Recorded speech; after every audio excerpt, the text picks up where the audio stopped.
Hello guys, welcome to the Creative Design Experience brought to you by the Chisa and KNUST and Learners Club in collaboration with the Learners Club and Guard Academy. In today's live session, we are talking about digital imaging and photo editing.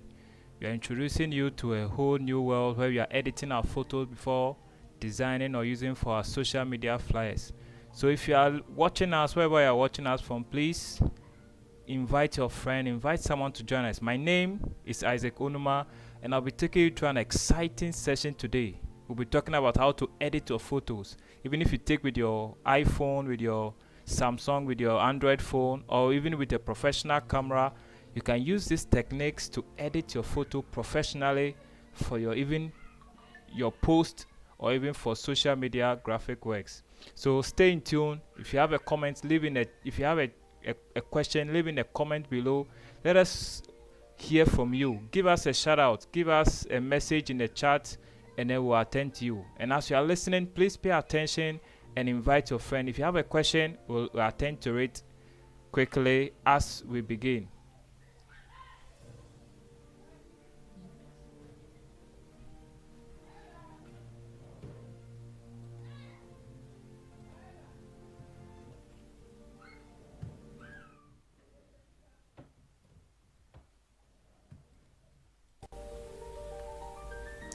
So in this session, we are talking about digital imaging and photo editing. We are introducing you to raster graphics and vector graphics, what they are and their differences. What is raster graphics? Raster graphics are a composition of individual. So in this session, we are talking about digital imaging and photo editing. We are introducing you to raster graphics and vector graphics, what they are and their differences. What is raster graphics? Raster graphics are a composition of individual picture elements, or simply pixels. What are pixels? Pixels are square elements that contains specific color values. What do we mean by that? When we take a look at this image, we see squares that contain specific color values. Some of them are darker, some of them are lighter, and this image comes together to form a beautiful image. So pixels are just squares or square elements that contains individual or specific color values. Anytime our cameras, our phones takes pictures, it is recorded in pixels, and this is what comes together to form the beautiful image that we all see. Vector graphics, on the other hand, are composed of mathematical formulas and parts that define shapes, lines, and curves. So instead of pixels, vector graphics use points, lines, and curves to represent images. Let's take a look at an example here. This is the logo of Learners Club, and when we zoom in, we see no square element or pixels in this image here, but we see what lines, and this is a combination of mathematical formulas and parts that come together to define the shape and then the image that we see. Now the difference between the two is that vector graphics are resolution independent. That means that we can resize it up or resize it down, scale it up, scale it down, and does not pixelate, or it does not lose its quality. And that is why vector graphics are suitable for logos, for scalable vector graphics, for icons, and for art that can be printed in any size. Raster graphics, on the other hand, is resolution dependent. That means that when we scale it up, we resize it to a bigger size, or we reduce the size, it is likely for it to reduce in quality. Raster graphics are mostly images, and they have a perfect representation of images taken by our phones and cameras, whereas vector graphics, on the other hand, represent our logos very nice, and art very nice. Raster graphics are for images that we see and print on our phones, with our phones on printers, and in using high-end cameras, while vector graphics are used for icons, for logos, for scalable vector graphics, for art that can be scaled infinitely. Let's continue talking about using editing techniques in Photoshop to edit our photos. Editing techniques that we can use to edit our photos. Now, the first editing technique that we use all the time is cropping. Even with our phones, we're able to crop images. In Photoshop also, we can use the crop tool to adjust the composition and remove unwanted elements to resize our images. Now let's take a look at it. Here in Photoshop, I can pick my crop tool. C is the shortcut for the crop tool. You can select the crop tool, and on top here we can see the options bar, which shows us options that we can choose from, presets that we can choose from. We have a 1:1 ratio, a 4:5 ratio, a 5:7, a 2:3 ratio, a 16:9 ratio. If for instance you are going to post this image on Instagram, you can select the 4:5 ratio, and then we can adjust the image, reposition it, and then hit enter and resize our image. Another editing technique we use is the brightness and contrast adjustment. We use the brightness and contrast adjustment to make the image brighter or to adjust the contrast. So in Photoshop, we can come to the image menu here, select adjustment, and then select brightness and contrast. With this slider, we can increase the brightness of the image or reduce the brightness of the image. We can also reduce the contrast of the image or increase the contrast of the image. Hit OK to apply our changes. Another technique we can use in Photoshop is what we call color correction. Now when we come to image menu and come to the adjustment, we have certain color correction adjustments over here that we can use, like the vibrance, hue, saturation, color balance, black and white, photo filter, channel mixer, color lookup. We can use these adjustments to adjust the overall color cast in an image. For example, we can use the hue saturation slider here, and what this slider does is helps us to change, number one, the hue of the image, that is the color of the image, to adjust the saturation of the image. So I can reduce the saturation of the image totally and make it black and white, or increase the saturation of this image and make it very, very saturated. We can also reduce the brightness of the image, the lightness of the image, and make it darker, or increase the brightness of the image and make it very light. And also we can change the hue or the colors in the image and make it more pinkish. That is what this slider, hue and saturation slider or adjustment, does. Another technique we can use in Photoshop is the levels and curves adjustment. The levels and curves adjustment helps us to control the tonal range of an image. That means we are able to adjust the shadows, the midtones, and the highlights for better contrast. Let's go to Photoshop and take an example of the levels and curves adjustment. With the levels and curves adjustment, we also come to image, come to adjustment, and select the curves adjustment. We can make a point on the curve and make the image and drag down to make the image darker. We can make another point on the curve and make the image brighter. So with this slider, what this slider represents is the left side. The left side of the slider represents all the dark or shadows in the image, and the right side represents all the bright and highlights in the image. The middle part represents the midtones of the image. So when I drag this slider to the right, I make the image very bright. Let me reset it. When I drag this slider to the right, I make the image very bright and light. When I drag this slider to the to the right, I make the image very contrasty and very dark. When I can also make a point in between and drag it down to make it darker, and drag it up to make it lighter. I can also drag or make a point at the top and drag it down to reduce and make the image very flat. For instance, let me reset it. If I want to make the image a little bit brighter, I can pick a point on the right side and increase the brightness of the image a little. Make another point on the left side and drag it down to make the image a little bit dark, and this adds contrast to our image. Let me click OK. Another technique we can use is the color balance adjustment. The color balance adjustment helps us to fine-tune the overall color cast of an image. Let's go into Photoshop. Let me hit F12 to reset the image, and then I can come to Image Adjustment and select the color balance. With this color balance adjustment, we have 3 sliders.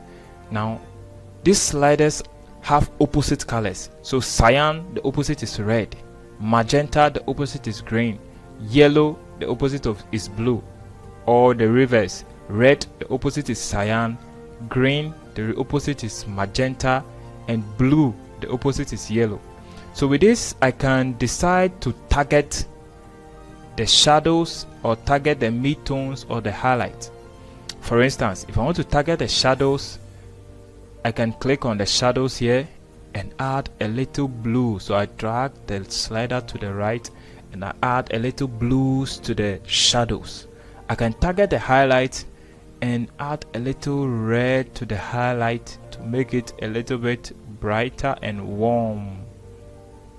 And with this, I can click on preview to see before and after,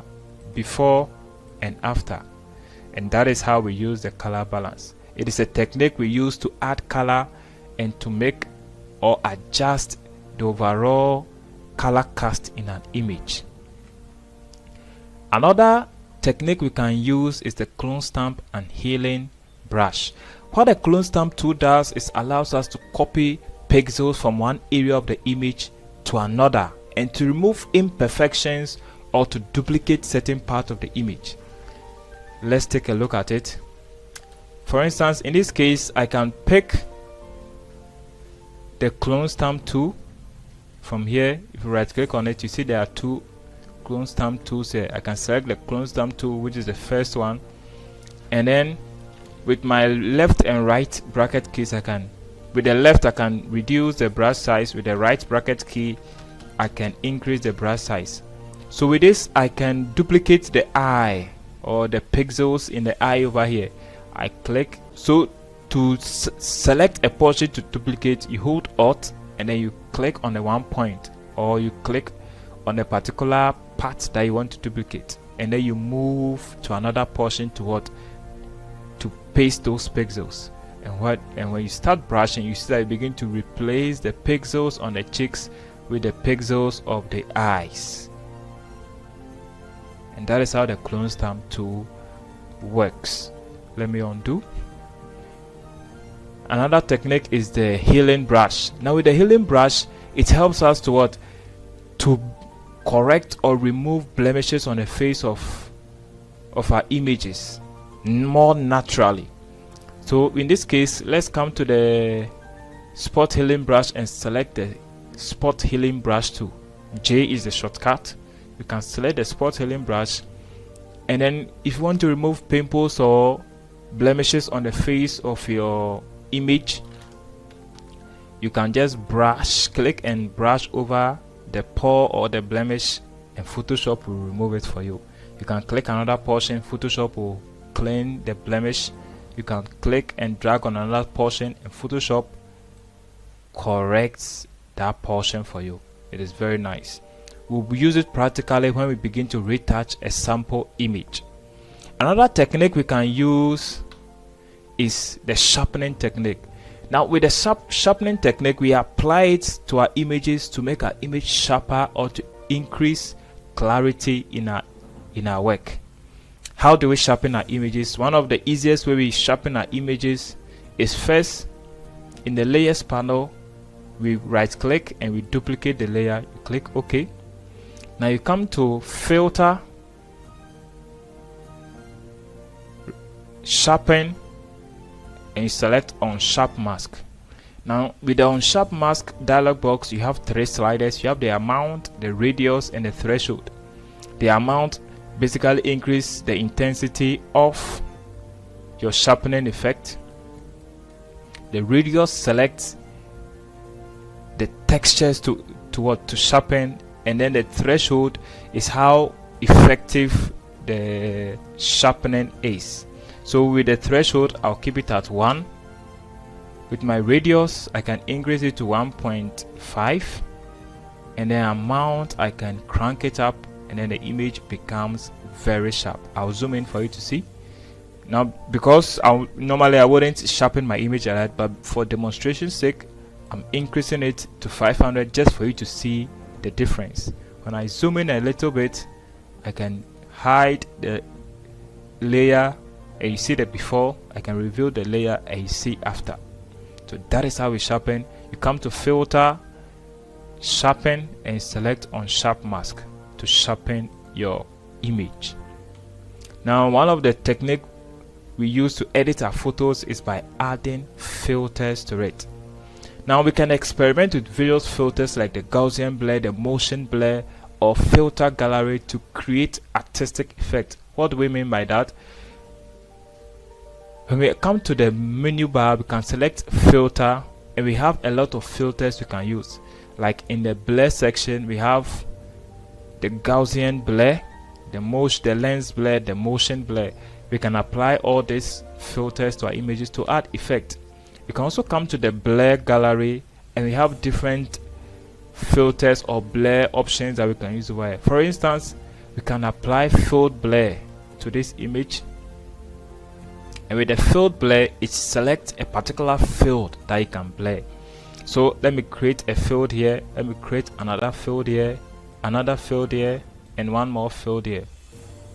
Let me select the middle field and reduce the blurriness to 0.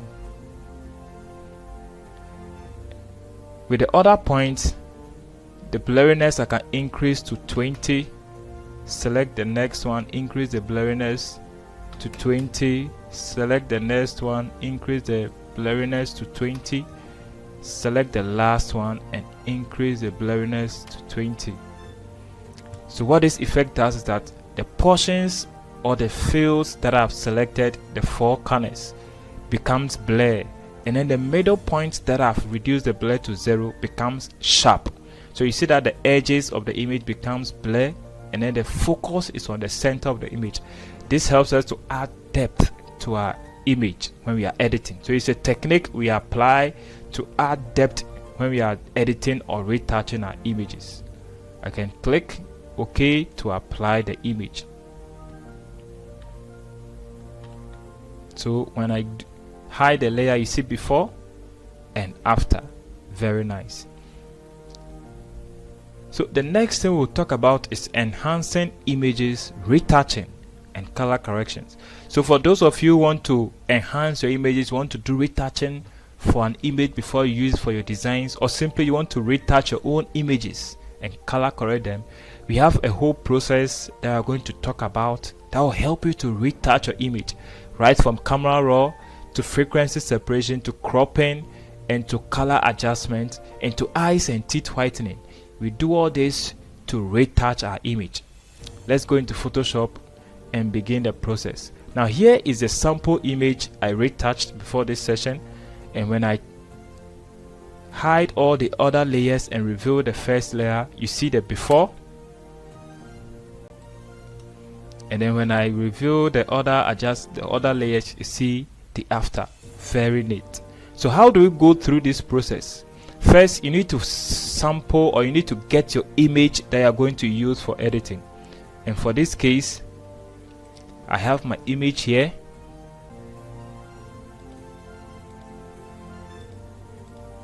I have my image. It's a raw file right from the camera that we can use for editing.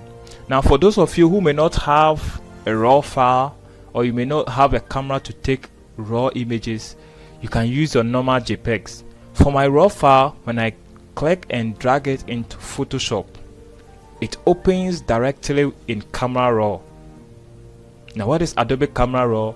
Adobe Camera Raw is an extension or it is a tool in Photoshop or an extension in Photoshop that helps you to adjust the overall colors and overall brightness and vibrance of an image right before you start editing your images in Photoshop. So when we are in Camera Raw, you see this window over here. Here's your preview and here is your panels. There are other panels that we can use, like the basic, the curve, the details, the color mixer, and the others, but mostly will be in the basic. Why? Because we are just doing basic adjustment to the colors and to the light and brightness of the image. Some of the sliders that we'll talk about are the exposure sliders, contrast, highlights, shadows, whites, blacks, texture, clarity, dehaze, and we have the vibrance and saturation. Now, what does these sliders do? Let's take a look at them. With the exposure slider, we are able to increase the overall brightness of the image. So if your image was dark, you can increase the brightness, or you can reduce the brightness. For this, let's leave it at, let's say, 0.15. For contrast adjusts the overall contrast of the image. That means it makes the shadows darker, it makes the light or the highlights brighter. If you increase it, you can see that the image becomes darker and brighter, increasing contrast and makes the image very punchy. When you reduce it, your image becomes or looks very flat. Let's set it to 0. For highlights, the highlight slider targets the bright areas of an image, and so when you increase the slider, you see that the forehead, the nose, the arms, and those highlights, the portions that the light is very high, increases. When I reduce it, you see that the light or the highlights reduce. That is what the highlight slider does. For the shadows, it targets the dark areas of the image. When I reduce the shadows, the shadow part of the image becomes darker. When I increase it, it becomes lighter. We do this to bring details into certain dark portions of the image. Let me reduce it to 0. The white also targets the whites in your image and makes them very bright or dark. Let me send it to 0. The blacks slider also targets the blacks in your image. That means when I reduce it, it becomes blacker or darker. When I increase it, the darks becomes flat or becomes lighter. Another slider we are looking at is the texture slider. Let me zoom in a little bit. Now you see there are certain textures on the face of the model over here. When I increase the texture, you see that those roughness or those blemishes becomes pronounced or increases or becomes enhanced, whereas when I reduce the slider, it flattens all those textures. And that is the importance of the texture slider. I'm setting it to 0. The clarity generally increases sharpness around edges of your image. Let me zoom out. When I increase clarity, you see that the edges of the image becomes sharper. The edges of the image becomes sharper. It makes the image more pronounced. It also adds a little bit of contrast to the image. Let me send it to 0. And then the dehaze. When you take the image with your phone or with your camera, and then it looks like there's a little bit white haze on it, we use this slider to correct that. And take it to 0. Now, one of the important sliders to talk about is the vibrance and saturation. What is the difference? The saturation slider here increase the overall color cast or color values in your image. What am I talking about? When I increase it, all the color in your image increases and becomes something else, whereas when I reduce it, all the colors in your image vanishes. Let me take it to 0. Whereas the vibrance slider selectively enhances dull or colors that are not so much pronounced in your image. So when I increase the vibrance, you notice that the blue color in the dress becomes a little bit more pronounced, whereas when I reduce it, you see that some of the colors that are more pronounced becomes a little bit darker. That means that the vibrance selectively increases color saturations that are dull in the image, and that is the difference. So for this image, let me set everything to 0. For me, I like to retouch my images by first, or edit my image by first increasing the vibrance to around 25. I increase my clarity to around 12, increase the texture to around 6. I brighten my shadows a little bit, reduce my highlight a little bit, increase the contrast to about 8, and then my exposure to around 0.1. Now when I hit this button, toggle to default settings, when I click this button over here, it shows me the before and after, just some slight changes and color boost. When I click on it, you see the before and the after, the before and the after. Now when you are done with this, you can click open to go into Photoshop. The image now opens in Photoshop. The image now opens in Photoshop. The image now opens in Photoshop. Let me zoom in a little. Now the whole process of retouching in Photoshop starts with first cropping your image. You need to crop and realign your image. So for instance, I can use the crop tool, select the crop tool from the tools panel over here, and then I can decide to crop my image into an Instagram size or Instagram ratio by 4:5 or 8:10. I can select it from the preset options over here, select 4:5, and then reposition my image. And if possible, if I want to align the image, I can click at any of the handles on the four corners to rotate the image or to align the image properly. When I'm done, I click the accept option over here to crop my image. When I'm done cropping, the next phase is now to remove blemishes. What is the tool we use to remove blemishes? It's the spot healing brush tool. The spot healing brush tool. Where do we find it? We find it on the tools panel by pressing J or by selecting it from the tools panel. You can right click on it to select the spot healing brush tool. What I need to do now is to zoom in into the image by pressing Ctrl+ to zoom in into my image. Now what I do is that I increase the brush size of the spot healing brush tool with the left and right bracket keys. I increase my brush size a little and brush over the pores or the blemishes on the face. When I click and brush over it, Photoshop removes those blemishes for me. Now the goal is not to remove every single one of them, but just to remove the deep ones or the deep ones on the face, or the most noticeable ones on the face. So like this one, I can click and brush on it to remove it. I can click and brush on this one too, this one here, and the whole thing is to click and brush over it, and Photoshop corrects that blemish for you. So those of you who have a lot of pimples and you want to edit your image and remove them, this is how you do it. This is how you remove the blemishes. Click and brush over it, and then Photoshop removes them or corrects those blemishes for you. Photoshop will correct them for you, like this one, like this one, like this one. Photoshop will clean everything for you, just as you brush over it. Now with this done, my next phase is to begin my frequency separation.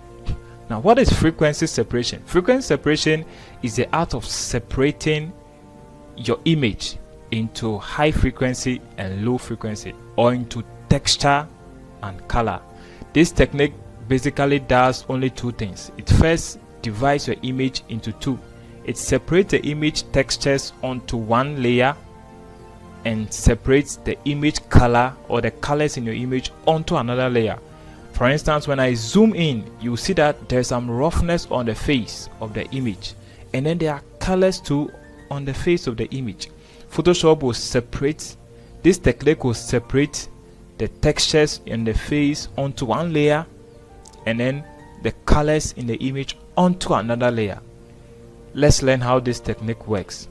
This technique is done by first duplicating your image twice. How do you duplicate your image? You can right click on it and select duplicate layer and rename the layer to color. Click OK. You can duplicate the image again by pressing Ctrl J and then double clicking on the name of the image to rename it, and we can change it to texture. Now what do we do next? We hide the texture layer, select the color layer, and come to filter, blur, and we use the Gaussian blur to blur the texture from this layer. What is the goal of the Gaussian blur? We are using the Gaussian blur to blur every roughness on the color layer, every roughness, every texture. So let me take the slider back to 0 and zoom in. You can click on a point to zoom into that point, and with this view over here in the Gaussian blur panel, you can see the texture in the face. Now the whole point is to increase your blur until you don't see texture in the image. So I can increase it to around 5, and you see that I have totally blurred out the roughness or the texture in the image. I click OK, and then it is applied. So now this layer, this color layer, contains only color, no texture, only color. The texture is now on this layer that we've hidden. We now reveal this layer, select it, and what we do now is to come to the image menu here, select apply image. Now in the apply image, what we are come to do is now to subtract the texture from the color layer. How do we do that?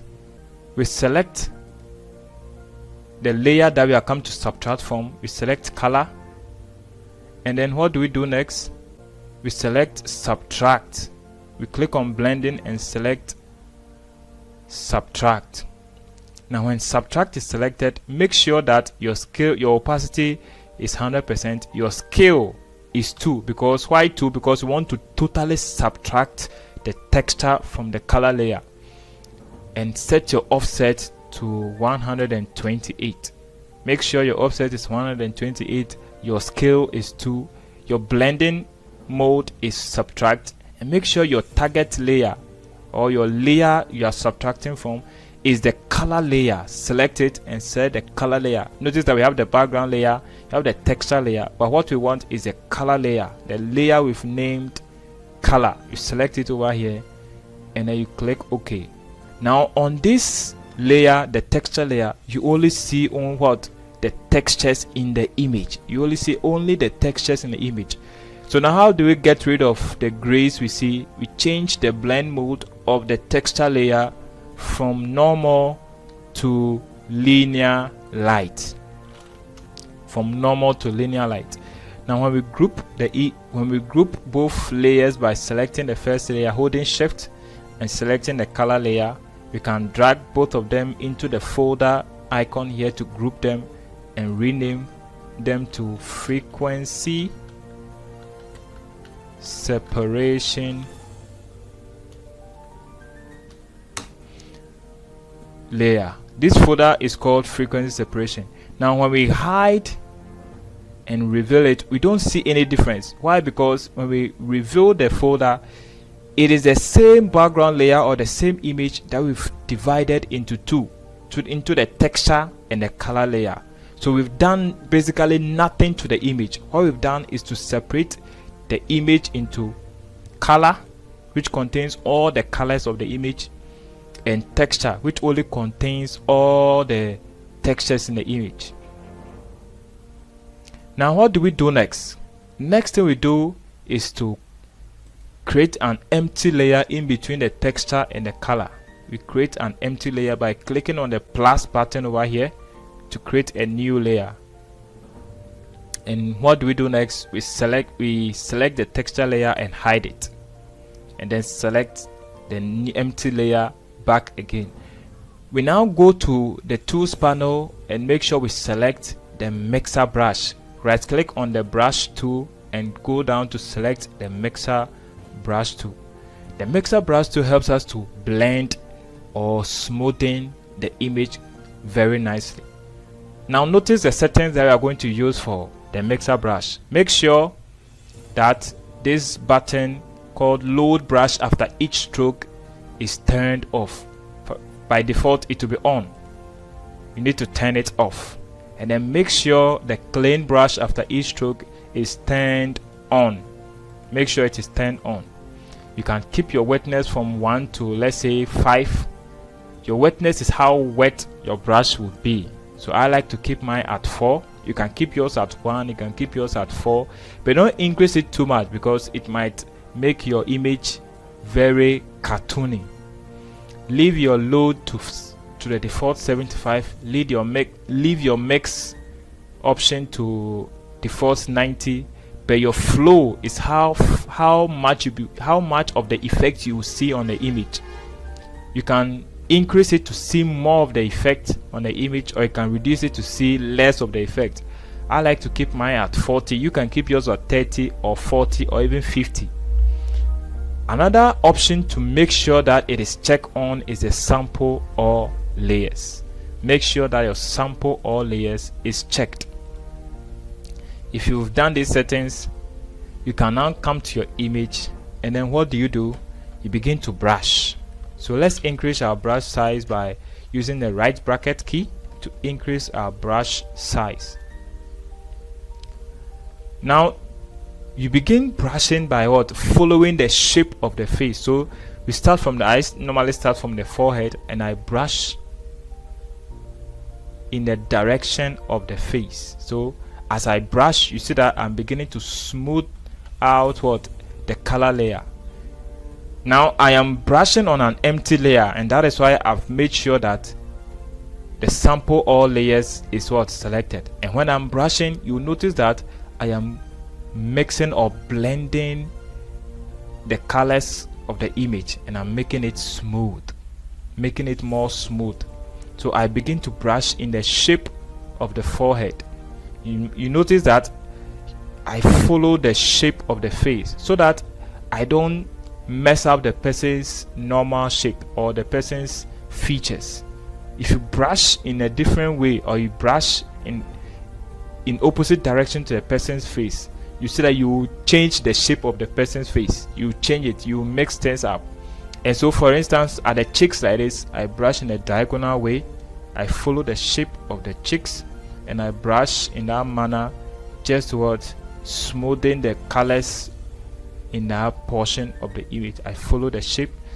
On the other side of the cheek, I brush in a direction, and you notice that there's some light falling under the eyes and on the cheeks. I brush in that direction, and I don't mix up the colors. You see that certain parts, like under the eyes over here, is a little bit darker than the cheeks over here. I don't mix them up. I don't brush vertically, no.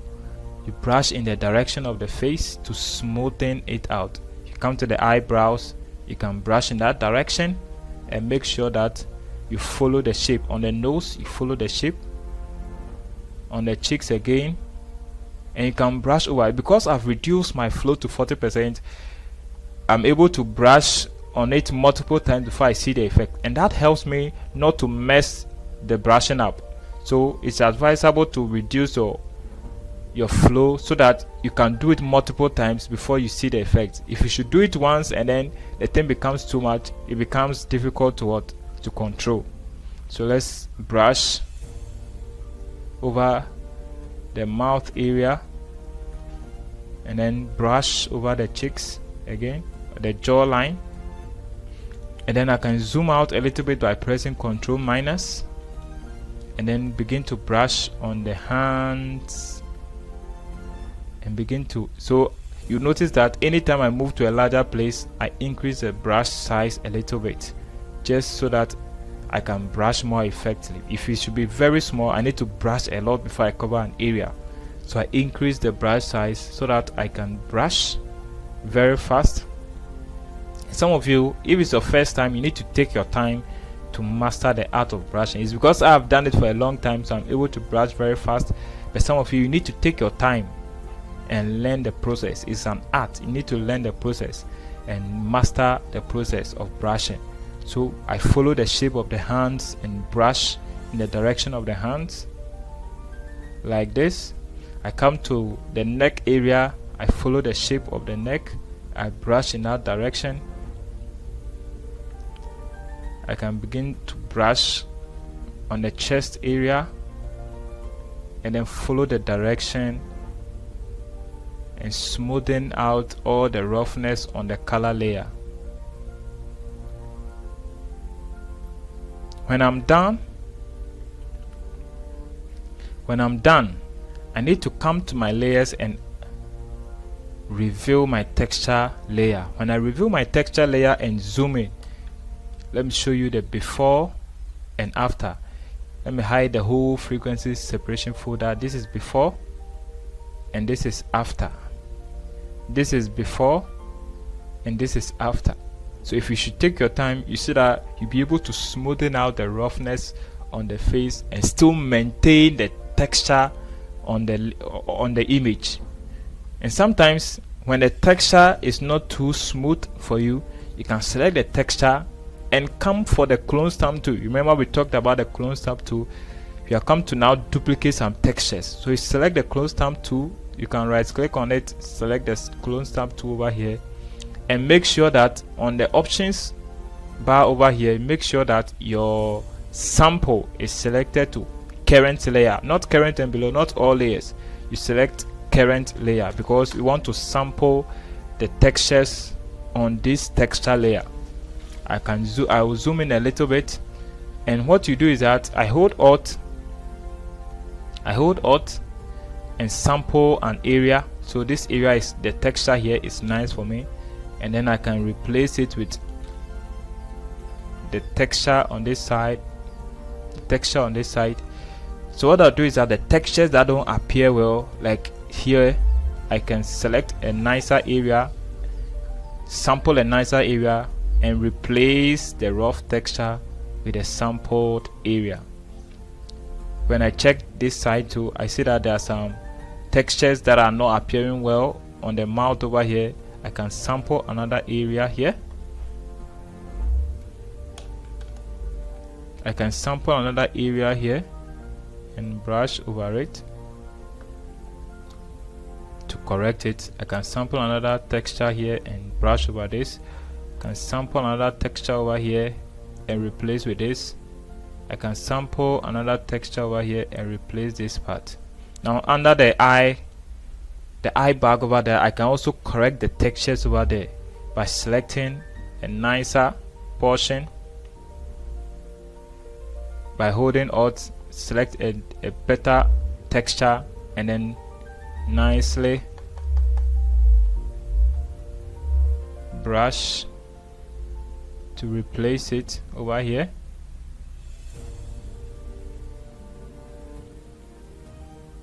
Can select this portion also and replace it with this side. So you can take your time to do this. Another sample over here, I can sample this area and replace this area to make it more nicer. Hold Alt, select this sample, replace by brushing over the unwanted part.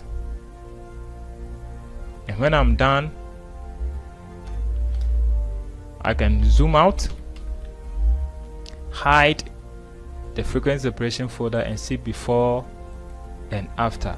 And with just this little process, I'm able to smoothen or make the face of the person more smoother with still maintaining the textures on the person's face. Now the next thing we can do here is to do eyes and teeth whitening. Whiten the eyes and whiten the eyes and whiten the teeth. Now what we do here next is to create an empty layer by clicking on the create new layer icon over here, and then you hold Ctrl, hold Shift, hold Alt and press E to create a stamp visible layer. And what this does is that all the effect you've done, everything you've done, you are merging and creating it onto a new layer. So I've just merged and created a new is that I can come to the sponge tool, and with the sponge tool will help me to desaturate. The mode is set to desaturate, remove every colors that may appear or color cast that may appear on the teeth. So I can use the sponge tool to reduce or to take away those color casts. So I can brush over this area too, and what is happening is that every color cast or yellow colors that may fall on the teeth, I am removing them. Remove this part also, and then inside the eyes too, I can use the same thing to remove all the color cast. Remove all the colors in it.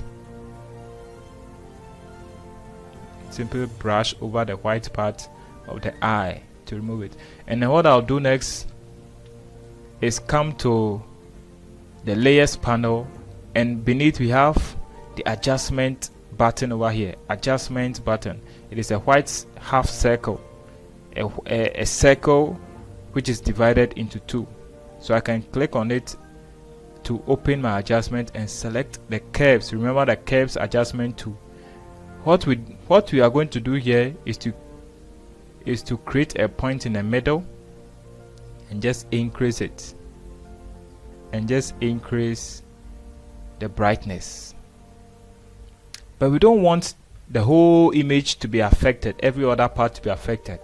So what we do is that we select the layer mask by clicking on the white mask on it.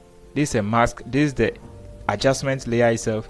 This is the mask. Select the mask, and inside the options panel, come and click on invert. It turns the white layer mask into black. Now when the white layer mask is black, come and pick your brush tool by right clicking and clicking on the brush tool over here. If your brush tool has selected another brush like mine has done, I can go to window, select brush panel by clicking on the brushes button over here, and selecting inside the general folder, select soft round. So I select the soft round brush, and then I can hide by clicking on the icon again to hide it. Now I reduce my brush size with the right bracket key and make sure that my foreground color is white. To change the foreground color to white, my background color is white. I want to swap the colors, so I only click on the icon on top of it that says swap foreground and background color. I just click on it, or press X to swap foreground and background color. So I can press X to swap the foreground color. If any other color apart from white and black is selected in your foreground and background color, you can press D to reset it to black and white. Now with my foreground color set to white, I can zoom in and use my brush to increase my brush size a little bit and brush on the white part of the eye to brighten the eyes a little bit. So I brighten the eyes a little bit, brighten the eyes of the other part, brighten the eyes of the other part.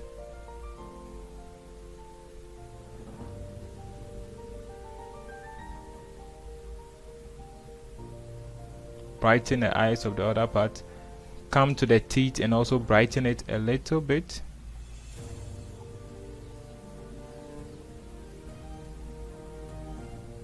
Brighten the teeth a little bit.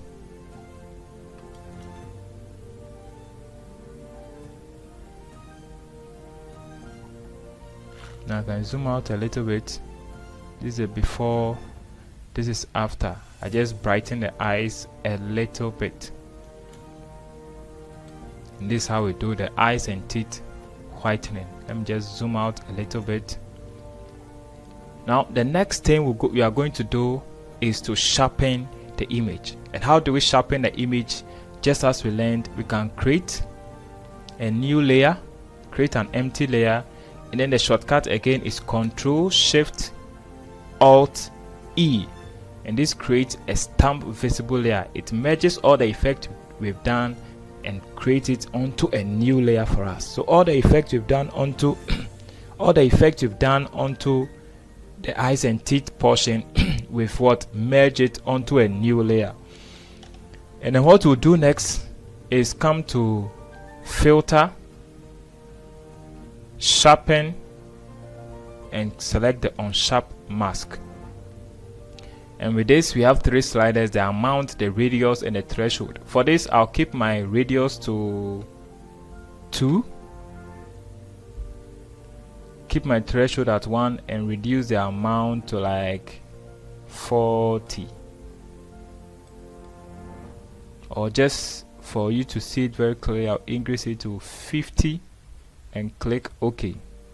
When I zoom in a little bit, this is before, this is after. The effect is not too much. Let me increase it a little bit. I come back to Filter, Sharpen, Unsharp Mask, and apply the same amount again, 50 radius. This time let me reduce the radius to 1, and then the threshold to 1, and click OK. This is before, this is after. You notice that the image becomes a little bit sharper. Let me zoom out, and then what I'll do is that I'll select the first layer and select and hold Shift and select the frequency separation layer to select all the layers in between. Now I can drag all this onto the folder icon to group them, and double click on the name and rename it to Edit. Now when I show you before and after by hiding the edit layer, this is the beginning where we started from. This is where we're getting to. Let me zoom in a little bit. This is the beginning, this is before, this is after, this is before, this is after. If you want to take this to the next level, you can also create a stamp visible layer, another stamp visible layer, by holding Control, Shift, Alt, and E to create another stamp visible layer. And this time what we'll do is come back to the camera raw filter by going to Filter and selecting the camera raw filter, and this opens our image in camera raw again. Now what we'll do here is just add a little bit of what general effect to it. We can come to the curves here, and what to do is what bring in a little bit of contrast to it. I can click one point on the right side and increase it to add a little brightness. Click another point on the left to bring a little bit dark, bring it down to add a little bit contrast to it. And just with this I have added a little bit of contrast to the image. I can also come to the optic side and add a little bit of vignette to it. So vignette darkens the edges a little bit for me, and then I can use this option here to see my before and after, before and after. I can click OK, and then my changes are applied. So this is before and this is after. So just a quick recap: when you open your photo, you have your photo, whether it's a JPEG or a raw file. If it's a JPEG, you first open it in Photoshop, and then you come to Filter and then the camera raw filter to open the image or your JPEG file in camera raw. Then you can edit the general. In the basic section, you can edit the exposure and the vibrance and the texture inside before you come to Photoshop to continue. Or if you have a raw file, you can simply drag the raw file into Photoshop and it directly opens in what? Camera Raw for you. When you're in Camera Raw now, the first thing you have to do is to crop your image into the size that you want. You crop your image into the size that you want, and we use the crop tool to crop into a 1:1 ratio, a 5:7 ratio, or even an Instagram size 4:5 ratio. And when you crop, you can straighten the image and then you hit the enter key to accept your changes. Now when you are done, the next thing you have to do is to use the spot healing brush tool to remove blemishes on the face of the image before you continue. You use the spot healing brush, you click and brush over the blemishes to remove them. And then when you are done, you go through the frequency and separation phase by duplicating the layer, hiding the texture layer, selecting the color layer, coming to filter, blur, and selecting the Gaussian blur. And the purpose of the Gaussian blur is to blur all the color, all the textures from the color layer. So at this point I increase my radius to about 5 just to blur the textures on the color layer. When I'm done, I select the texture layer and reveal it. I come to the image menu and select apply image and make sure that I select the color layer from the layers option over here. I select the color layer. I select the color layer. I make sure my channel is RGB.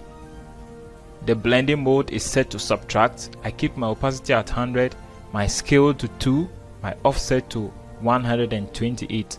And when I'm done, I click OK and change the blend mode from normal to linear light. Then I create an empty layer in between the color and texture layer, and then I use the mixer brush tool by going to the brush and selecting the mixer brush tool. Make sure my settings are set to wetness in the range of 1 to 5. I set my wetness to 4. I keep my load at 75, my mix at 90, and my flow at a range of from 30 to 50, and I make sure sample all layers is selected. Now I use the mixer brush tool to brush in the direction of the face. So I start from the forehead, brush in the direction of the face, on the nose, on the cheeks, and then I brush, zoom out and come to the hands, brush in the direction of the hand, on the chest, and then I smoothen all the textures away. When I'm done, I reveal my texture layer. And then all my textures are replaced or appear on the image. When I'm done, I can do my eyes and teeth whitening technique by creating a new layer, holding Ctrl Shift Alt and E to create a stamp visible layer.